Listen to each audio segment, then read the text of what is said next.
నేను ఒకప్పుడు అంటే వృత్తిరీత్యా రకరకాల పనులు చేశానండి. అంటే కొంతకాలము సినిమా రంగంలో పనిచేశాను, కొంతకాలము ఫోటోగ్రాఫర్‌గా పనిచేశాను, కొంతకాలం జర్నలిస్ట్‌గా పనిచేశాను. ఇవేవి కూడా నాకు సంతృప్తినివ్వల. ప్రధానంగా వచ్చింది వ్యవసాయ కుటుంబము నేపథ్యంలోంచి వచ్చాను. నా తండ్రి, నా తాత పడ్డ కష్టం కూడా నా కళ్ళతోటి చూసినాను. తర్వాత పట్టణవాస జీవితంలోకి వచ్చిన తర్వాత ఏదో అంటే కృత్రిమత్వం అనేది వెంటాడుతున్నట్టు అనిపించి ఏంది అనేది ఆలోచించటం జరిగింది. అట్లా మరోవైపు ఏంటంటే వృత్తి ఉద్యోగాల్లో నిర్వహించిన ప్రతి చోట చూసింది ఏంటంటే అంటే కార్పొరేట్ నీతి ఏంటంటే కిందోన్ని దొక్కాలి పయోన్ని మొయ్యాలి అనేది కార్పొరేట్ నీతి అనేది అర్థమైంది. నాకు కిందోన్ని తొక్కడము చేత కాదు, పయోన్ని మోయటము చేత కాదు, కాబట్టి ఆ రంగంలో నిలబడటం అనేది కష్టము అనేది కూడా తేలిపోయింది. కాబట్టి అది నాకు తగిన ప్లేస్ కాదు అనిపించింది. అనుకున్నప్పుడు ఇంకొకటి ఏంటంటే మొదటి నుంచి సామాజిక ఆలోచన అంటే ప్రగతిశీల భావజాలం ప్రభావం ఉండడం వల్ల మనం బతకడం కాదు, మనతో పాటు సమాజానికి కూడా ఎంతో కొంత మనం ఉపయోగపడాలనే ఆలోచన ఉండేది. కాబట్టి ఏ రంగం అయితే సమాజానికి ఉపయోగపడుతుంది అనుకుంటే నేను మొదట ఎంచుకున్న సినిమా రంగము దానికి ఉపయోగపడేటట్టు కనబడలా. తర్వాత జర్నలిజం అనుకుంటే కూడా అంటే జర్నలిజంలో నాకు గురువైన పతంజలి గారు ఏం చెప్పేవాళ్ళంటే జర్నలిస్ట్ అనేవాడు పేదవాడికి లేదా బాధితుడికి కుడి ఎడమల దుడ్డుకర పట్టుకొని కాపలా కాసేవాడై ఉండాలి అని చెప్పాడు. కానీ ఆచరణలో చూస్తే నాకు అది కనబడాల. జర్నలిస్ట్ అనేవాడు పేదవాడికి అండగా నిలబడే వాడి కంటే కూడా పెద్దవాడికి వెన్నదనగా అనుసరించేవాడుగానే కనబడ్డాడు. కాబట్టి అది కూడా నాకు సరిపడదు అనిపించింది. ఇక చివరికి మిగిలింది ఏదైతే ఉందో వ్యవసాయ రంగం ఒకటే.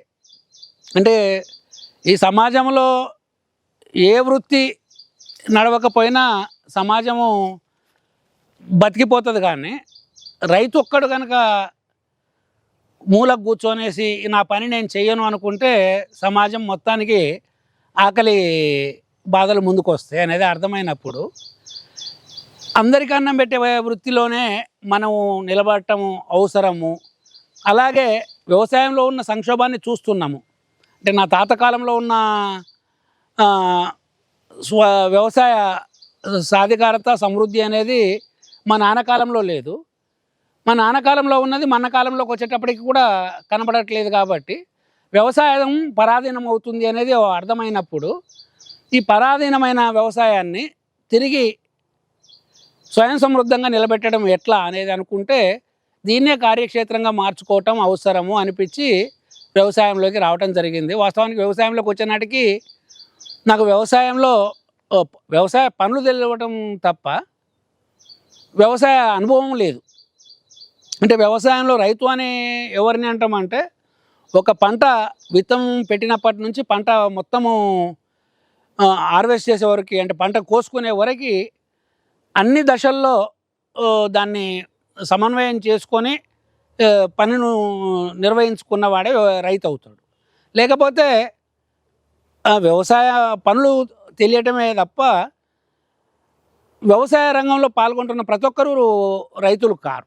అట్లా నాకు రైతుగా అనుభవం లేదు. కాబట్టి ఒడిదొడుకులు ఉంటాయేమో అనేసి శ్రేయోభిలాషులు మిత్రులు చాలామంది హెచ్చరించినా కానీ పడితే పోయేదేమున్నది, భూమి మీదనే కదా, మన కాళ్ళ కింద ఉన్న భూమి మీదనే మనం పడుతున్నాం కదా, మళ్ళీ లేద్దామనే ఒక బలమైన ధైర్యంతో వ్యవసాయంలోకి అడుగుపెట్టడం జరిగింది. అట్లా అడుగుపెట్టి మొట్టమొదట ఆలోచించింది ఏంటంటే అంటే ఇంతకుముందు మనం చెప్పుకున్నట్టుగా వ్యవసాయంలో ఏ పరాధీనత అయితే మొదలయ్యిందో అది మళ్ళీ వెనక్కి వెళ్ళాలి. అంటే ప్రాచీన వ్యవసాయ పద్ధతి ఏదైతే ఉందో అది తిరిగి ముందుకు వస్తే తప్ప రైతు సుభిక్షంగా ఉంటాడు అనేది ఆలోచించి తిరిగి ఈ వైపు రావడం జరిగింది. వచ్చినప్పటి నుంచి అంటే ఇలా ప్రకృతి వ్యవసాయ విధానాల్లో అనేక పద్ధతులు ఉన్నాయనేది కూడా అర్థమవుతూ వచ్చింది. ఫూకోకా నుంచి హోవార్డ్ ఫాస్ట్ వరకు, అలాగే చోహాన్ క్యూ వరకు, ఇట్లా రకరకాల వాళ్ళు రకరకాల పద్ధతులు చెప్తున్నప్పుడు ఆ పద్ధతులన్నీ తెలుసుకుంటూ స్థానిక పరిస్థితులకి నా చేనులో నేను అనుసరించదగ్గ పద్ధతులు ఏంటి అనేది తిరిగి వాటి నుంచి కొత్త పద్ధతులను రూపొందించుకోవటం అనేది మొదలుపెట్టడం అనేది దానికోసము ప్రయత్నం అనేది చేస్తూ వస్తున్నాము. ఇప్పటికీ వ్యవసాయంలోకి వచ్చి దాదాపు 16 సంవత్సరాలు అవుతుంది. ఈ 16 సంవత్సరాల కాలంలో వ్యవసాయానికి మేము ఇప్పుడు వ్యవసాయంలో ఉంటూ సంతృప్తికరంగానే ఉంటున్నట్టే లెక్క. అంటే అప్పులున్నా ఇతర సమస్యలు ఉన్నా కానీ అంటే ఇతర వృత్తుల్లో పనిచేసినప్పుడున్న ఎలాంటి ఒత్తిడి లేకుండా కంటి నిండా నిద్రపోయి కడుపుకు శుభ్రమైన ఆహారాన్ని తీసుకోగలిగే పరిస్థితులు అయితే ఉన్నాము. ఈ క్రమంలో ఏంటంటే మేము అమేయ కృషి వికాస కేంద్రము స్థాపించి అమేయ కృషి వికాస కేంద్రం పేరు మీద వివిధ వ్యవసాయ విధానాలని కూడా అధ్యయనం చేశాం కాబట్టి కొత్త విధానాలని రూపొందించడం కూడా చేయటం జరిగింది. మొట్టమొదట ఏంటంటే ఇప్పుడు ఇంతకుముందు మన వ్యవసాయానికి అవసరమైన స్థూల సూక్ష్మ పోషకాల గురించి ఏదైతే మాట్లాడుకున్నామో ఈ స్థూల పోషకాల లభ్యతకు సంబంధించి పేడ ద్రావణం అనేది ఒకటి మేము రూపొందించడం జరిగింది. అది రైతు వ్యవసాయ క్షేత్రంలో ఉండే బర్రె కావచ్చు, గొర్రె కావచ్చు, లేకపోతే కోడి కావచ్చు, ఆవు కావచ్చు, వీటికి సంబంధించిన పేడ మూత్రంతో మనము ఎరువు తయారు చేసుకోవాలి అనేది. అలాగే ఈ ఆచరణ క్రమంలోనే వివిధ మొక్కల్ని పరీక్షిస్తూ వచ్చిన ఆ మొక్కల యొక్క కషాయాలని వాటిని వాడడం ద్వారా వచ్చిన ఫలితాలను కూడా మదింపు చేసుకొని ఇంతకుముందు మీకు చెప్పిన అంటే కలబంద కానీ ఇట్లా సీతాఫలం గింజలు కానీ లేదా వేప గింజలు కానీ వీటిని వాడి మన సమస్యల్ని పరిష్కరించుకోవచ్చు అనేది నిర్ధారణకు వచ్చినాము. ఈ క్రమంలోనే వ్యవసాయానికి అంటే ఇంకా ఇవి వాడుతున్న క్రమంలో కూడా కొన్నిసార్లు సమస్య జటిలమైతే పరిష్కరించుకోవడానికి ఉన్న అవకాశాలు ఏంటి అనేది పరిశీలిస్తే దాదాపుగా నా జీవితంలో ఇప్పుడు నాకు 56 ఏళ్ళ వయసు. నాకు తెలివి వచ్చినప్పటి నుంచి దాదాపు ఒక 22 ఏళ్ళు వచ్చినప్పటి నుంచి నేను హోమియో మందులే వాడుతున్నాను ఆరోగ్యానికి సంబంధించి. మానవ ఆరోగ్యం మీద ఇంత ప్రభావం చూపిస్తున్న హోమియో మందులు వ్యవసాయంలో ఎందుకు ఉపయోగపడవు అనేది ఆలోచన వచ్చి ఇటువైపు వాడటము హోమియో మందుల్ని కూడా మొక్కల మీద ప్రయోగాలు చేయటం అనేది మొదలుపెట్టినాము. ఈ క్రమంలో నాకు వైకుంఠదాస్ కవిరాజ్ అనే నెదర్లాండ్ శాస్త్రవేత్త పరిచయం అయ్యాడు. ఆయన పుస్తకాలను చదివాను, ఆయనతో కూడా మాట్లాడాను. ఈ క్రమము వస్తున్న క్రమంలో ఇప్పుడు ఆ ఆగ్రో హోమియోపతిని కూడా మనము మన తెలుగు ప్రాంతాల్లో ఉన్న రైతులందరికీ పరిచయం చేసిన అవకాశము అమేయ కృషి వికాస కేంద్రానికే దక్కింది. అట్లా వ్యవసాయ రంగంలో అర్థమైన విషయం ఏంటంటే రైతు తన బతుకు నిమ్మలంగా నడిపించుకోవాలంటే ఖచ్చితంగా పెట్టుబడి ఖర్చు తగ్గాలి. ఇలా ఒక పంటకి రైతు 1,00,000 నుంచి అంటే వ్యాపార పంటల్లో 2 లక్షల వరకు ఎకరాకు ఖర్చు పెడుతున్నాడు.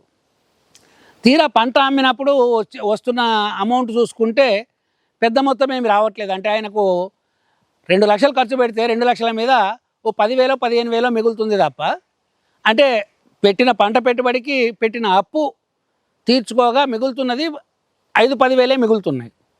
కొన్ని సందర్భాల్లో అది కూడా మిగలకపోతేనే ఇలా రైతుల ఆత్మహత్యలు కనపడుతున్నాయి. ఇప్పుడు మనకు గతంలో మెదక్ జిల్లాలో కాటన్ రైతుల ఆత్మహత్యలు అయితేంది, ఇటు మన వరంగల్ జిల్లాలో మిర్చి రైతుల ఆత్మహత్యలు అయితేంది మనకు అది చూపిస్తున్నాయి. దానికి బదులుగా అంటే ఈ మార్కెట్లో అందుబాటులో ఉన్న రసాయనాలను తీసుకొచ్చి వాడటానికి బదులు హోమియో కనుక వాడినట్టయితే పెట్టుబడి ఖర్చు పూర్తిగా అంటే దాదాపు శూన్య స్థాయి అని చెప్పొచ్చు.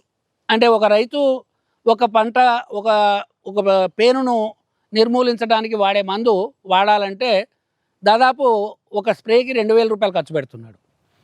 అదే నల్లపేనును కంట్రోల్ చేయడానికి మేము అరేనియా డయాడేమ్ అనే మందు వాడుతున్నాము. ఈ అరేనియా డయాడేమా 1 ఎకరాకు స్ప్రే చేయడానికి అయ్యే ఖర్చు 30 రూపాయలు. 2,000-2,500 నుంచి 30 రూపాయల కనుక ఖర్చు పడిపోయినప్పుడు దిగుబడిలో కొంచెం హెచ్చుతగ్గులు వచ్చినా కానీ రైతు నష్టపోయిన పరిస్థితి వస్తుంది. మరొక అద్భుతమైన విజయము రైతు నుంచి అందుతుంది ఏంటంటే తన ఉత్పత్తిని తినే వినియోగదారునికి కూడా ఆయన నాణ్యమైన ఆహారాన్ని అందియగలుగుతున్నాడు, అంటే విషం లేని ఆహారాన్ని ఇవ్వగలుగుతున్నాడు. అంతకుముందు ఆ వంకాయ పండించినోడైనా, బెండకాయ పండించిన రైతైనా, లేకపోతే మిరపకాయ పండించిన రైతైనా కానీ విషంలో ముంచి తను పండించిన పంటను తీసుకుపోయి మార్కెట్కి ఇస్తే మార్కెట్ వాడు తీసుకుపోయి మళ్ళీ అది వినియోగదారుడికి చేరుస్తున్నాడు. అంటే వీళ్ళు ఆహారాన్ని కాకుండా ఆహారంతో పాటు విషాన్ని కూడా కలిపి తినే పరిస్థితి వస్తుంది. అదే హోమియో వచ్చినప్పుడు హోమియో మందులు కనుక వాడినట్టయితే ఇది లేదు, ఈ సమస్య లేదు. ఆహార పదార్థంలో విషం లేకపోవడం అనేది వినియోగదారుడికి లాభం అయితే పెట్టుబడి ఖర్చు తగ్గడం అనేది రైతుకు లాభం.